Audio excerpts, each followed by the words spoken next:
¿no es cierto? Que es la que, entre otras cosas, le da su imagen, su fisonomía a los cuerpos.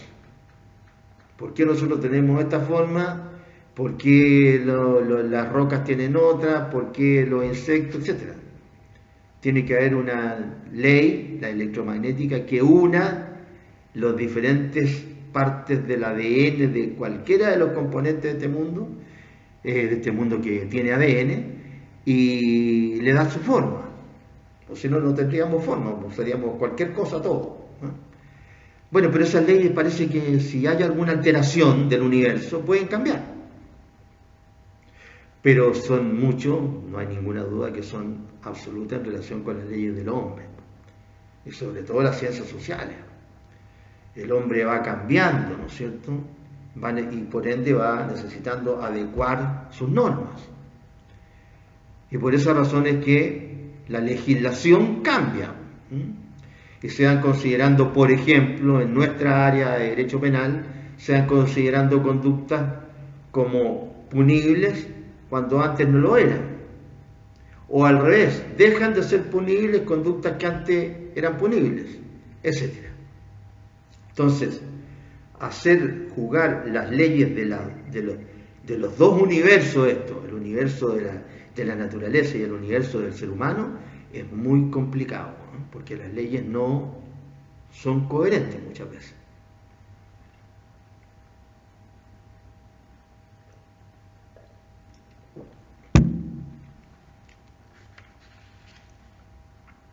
Entonces, estas desviaciones, como les digo, variaciones, fantasías, conductas o perversiones sexuales, se las definía como un patrón de conductas sexuales en que la fuente predominante de placer sexual no era a través de la cópula heterosexual.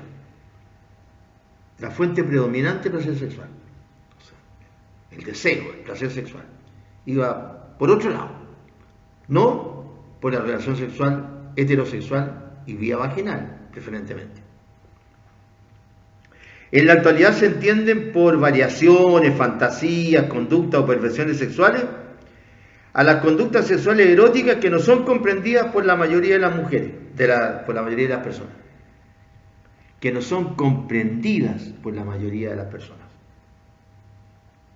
Constituyen un deseo incontrolable, impulsivo y compulsivo de realizar el acto o de fantasearlo.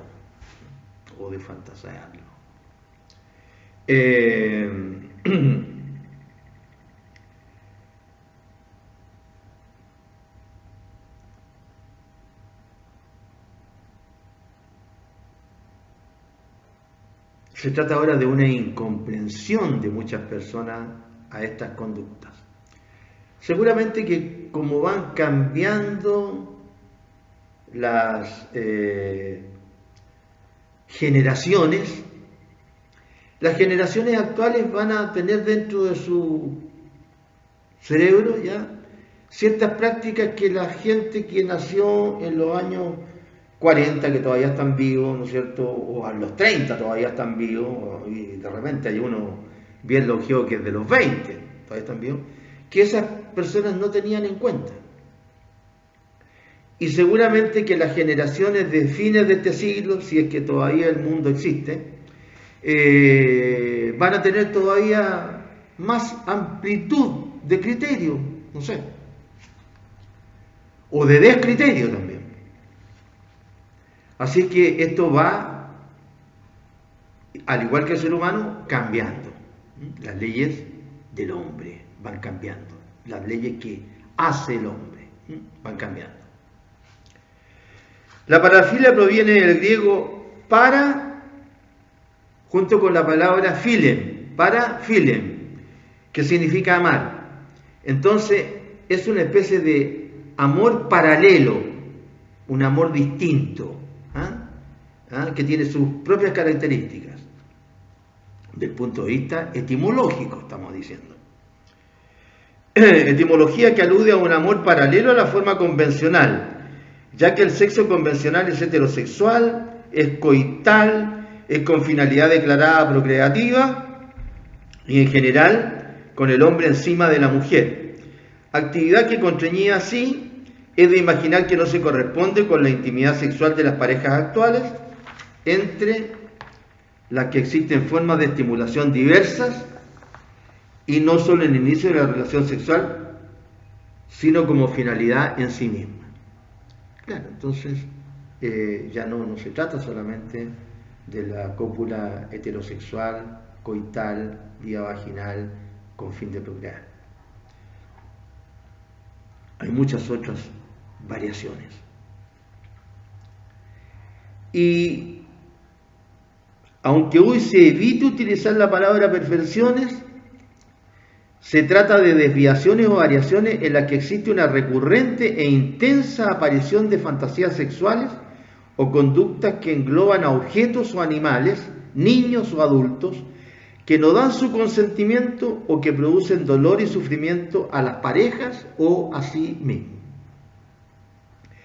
O sea que la imaginación o los actos inusuales o extravagantes son necesarios, reiterados y a veces excluyentes para conseguir la excitación sexual. Suelen crear alteraciones desfavorables en la vida familiar, laboral y social del sujeto por su carácter de compulsivas, incluyendo las parafilias la posibilidad de usar objetos humanos, infligir sufrimiento o humillación a sí mismo o a la pareja, o a utilizar prepúberes o personas que se resisten a la propuesta sexual, siendo estas fantasías o estímulos específicos un requisito indispensable para que el individuo parafílico logre excitarse y llegue al orgasmo. Hay fantasías sexuales de gente famosa y muy antigua. Por ejemplo, se hablan de ciertas fantasías sexuales que tenía Nerón. Están en los libros. Encuéntrenlas ustedes, porque si no van a pensar que estoy contando mucho en esto de estas perversiones y se pueden imaginar otras cosas, cuando aquí lo único que queremos decir es que se están realizando conductas que van más allá de la cópula heterosexual, coital, vía vaginal, con un fin de procrear. Nada más que eso. Y tanto en vivo como viniendo desde atrás, por decirlo así, se dice en vivo o en diferido, las imágenes parafílicas acompañan al individuo, quien puede tener un mayor o menor control de su conducta sexual según las características de su yo, sea este fuerte o débil. Si el yo es fuerte o es débil, la parafilia va a ser moderada o más fuerte. Y por eso que se ha hecho aquí los psicólogos, los psiquiatras son los que mandan, pues, todas estas explicaciones vienen desde ahí, desde las ciencias. Cuando el yo es fuerte o es débil, la parafilia será leve, moderada o severa. La parafilia, es decir, esta conducta anormal, va a ser leve cuando es ocasionalmente expresada. Es decir, no necesita realizar la conducta normal para que se produzca el coito heterosexual con el fin de procrear. No necesita, a lo mejor ocasionalmente, pero no necesita. La conducta sexual es moderada en esta materia cuando implica mayor manifestación conductual. Es decir, necesita más de esta manifestación de la parafilia para poder realizar el acto carnal normal que hemos descrito. Y es severa cuando esta conducta normal lo lleva a niveles de compulsión, o sea, tiene que realizar la conducta anormal para poder realizar el acto sexual, lograr su excitación antes y lograr, ¿no es cierto?, el placer sexual. Tiene que realizarla. Sin la participación, por decirlo de alguna manera, de esta conducta normal, no va a poder lograr, ¿no es cierto?, ni la excitación ni el placer sexual. En el caso ¿cómo se llama?, de la conducta sexual severa, cuando llega a la conducta anormal a nivel de compulsión, a veces implica que el parafílico cometa actos delictivos cuando su parafilia es asocial, que lo suelen llevar a la cárcel y a sufrir condenas que no modifican su próxima crisis parafílica. Cuando existe un claro descontrol de la conducta, muchos sujetos presentan un malestar anticipatorio que ha sido comparado con los pródromos de las epilepsias temporales. Yo puse ahí en los apuntes y trato de poner siempre en qué consiste, ¿no es cierto?, el concepto que estoy señalando, en este caso pródromo. Esta palabra se utiliza, ¿no es cierto?, para describir ciertos estados que ocurren en relación con ciertas deficiencias, sobre todo psiquiátricas o psicológicas, como por ejemplo el caso de las epilepsias, que son enfermedades bastante graves. Cuando una persona sufre de epilepsia, antes de que se le provoque la epilepsia, sufre ciertos malestares bastante graves, atragantamiento de la lengua y por ende falta de respiración, convulsiones. A veces las convulsiones son bastante graves, se azotan contra el piso al tener la convulsión, al caer al piso, etc. Bien, aquí se trata de que el parafílico, cuando tiene una conducta de parafilia severa, tiene estas especies de pródromos, es decir, parecidos a estas situaciones previas a una epilepsia. También sufre ciertos trastornos, incluso dolorosos, con esta ¿cómo se llama?, conducta anormal. Eso es lo que se está diciendo ahí. Para que una conducta sea considerada parafílica, anormal, debe haber tenido sus antecedentes tempranos en la biografía del sujeto, decimos los apuntes, es decir, en la historia de la persona. Antecedentes tempranos, es decir, desde la niñez.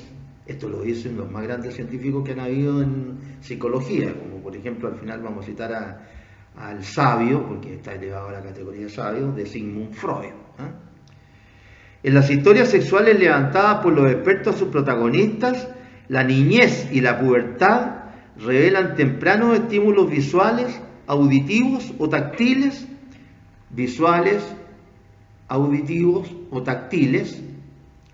que por variadas razones adquirieron un particular significado para cada individuo.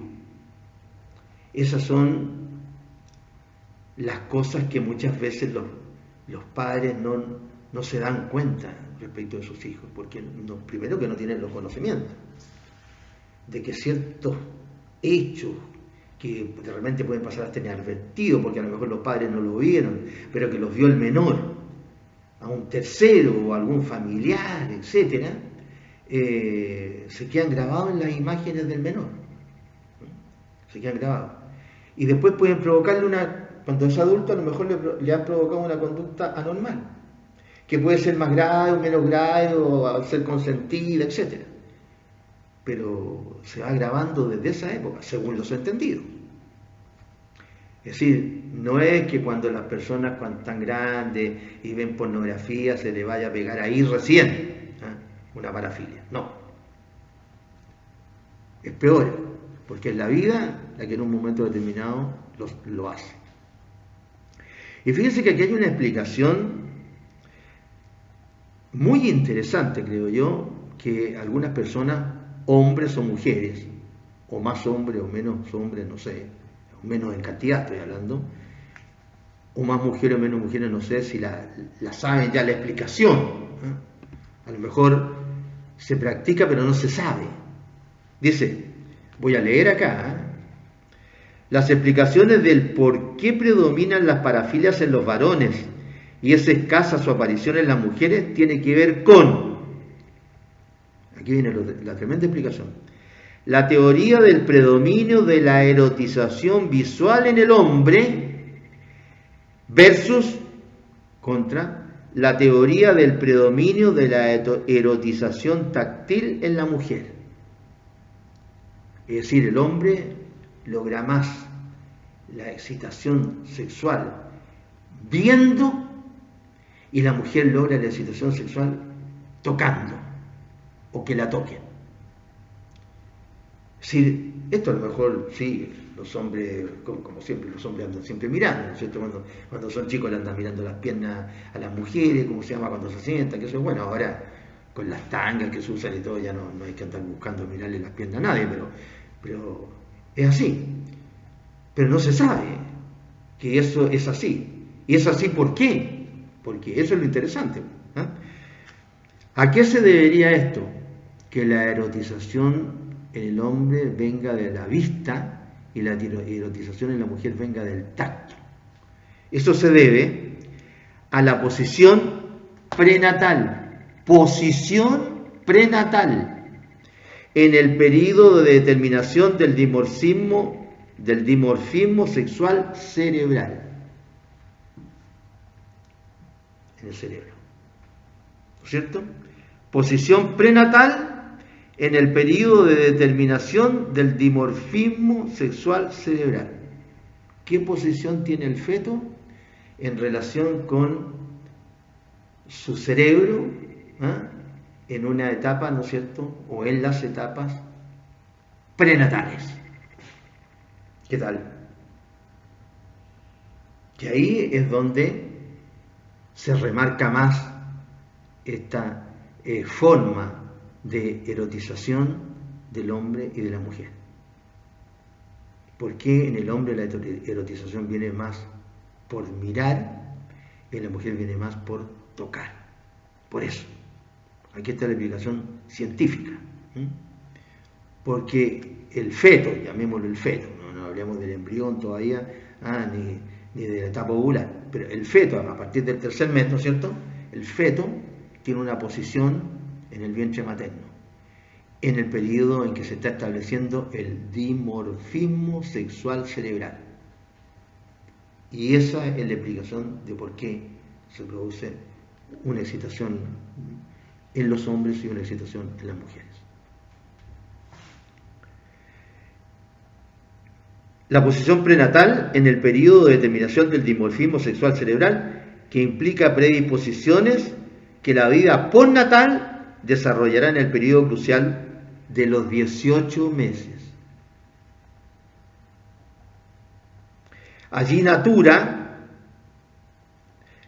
se refiere a los elementos constitucionales dados, es decir, lo que trae el ser humano, lo que cada uno trae al nacer, como por ejemplo la herencia genética. Y nurtura se refiere a los estímulos proporcionados por el ambiente, la convivencia, ¿no es cierto?, y que en forma permanente van moldeando a la persona, es decir, el medio. Entonces, lo que uno trae y lo que uno adquiere con el medio, natura y nurtura, a mí me gusta que ustedes sean bien preparados, natura y nurtura, enlazarán con el comienzo de la adquisición del lenguaje y la construcción del esquema corporal, las sensaciones que componen un universo imaginario erótico, los llamados mapas del amor. Todo esto es ciencia, ciencia relacionada con el cerebro.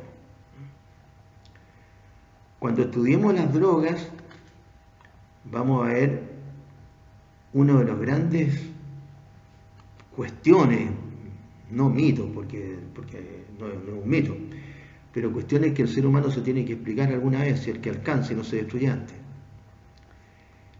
en relación con el cerebro. El cerebro, que está aquí dentro de la cabeza, ¿no es cierto?, es tangible. Si me destapan la cabeza, ¿no es cierto?, pueden ver mi cerebro, oler mi cerebro, sacar mi cerebro, operar mi cerebro, etc. Y ese cerebro que es material, crea, ¿no es cierto?, la mente, que es inmaterial. Y la mente, que para algunos vendría a ser algo así como el alma, la mente que creó el cerebro y que es inmaterial, a su vez determina la conducta del sujeto. Es decir, lo que creó el cerebro, la mente, después le dice al ser humano cómo tiene que actuar. Es decir, si tiene que actuar bien o tiene que actuar mal. O sea, si mata o no mata, si viola o no viola. Yo estoy poniendo casos de delito, pero puede ser otra cosa. Portarse mal con la madre, dejarla botada, etc. Pudiendo ayudarla.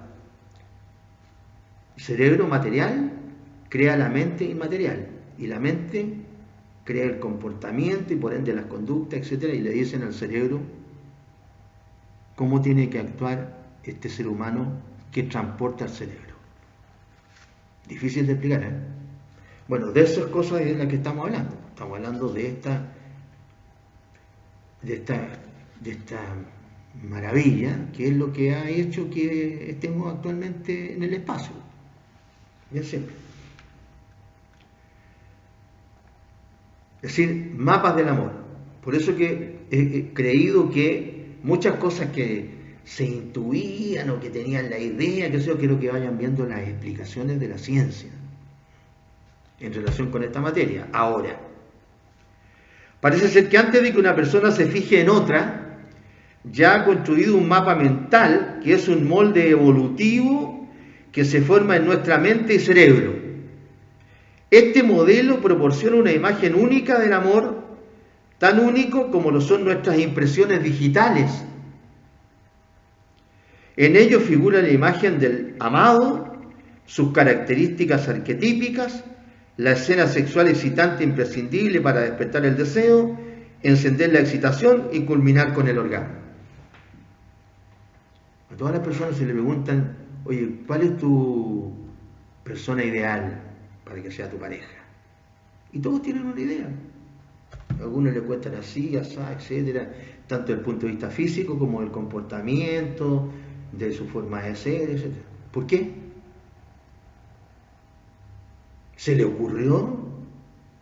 Empezamos cada uno de nosotros a decir, yo quiero que a mí me guste una mujer que físicamente mida tanto, sea así, tenga el pecho asá, las piernas asá, que se porte así, que...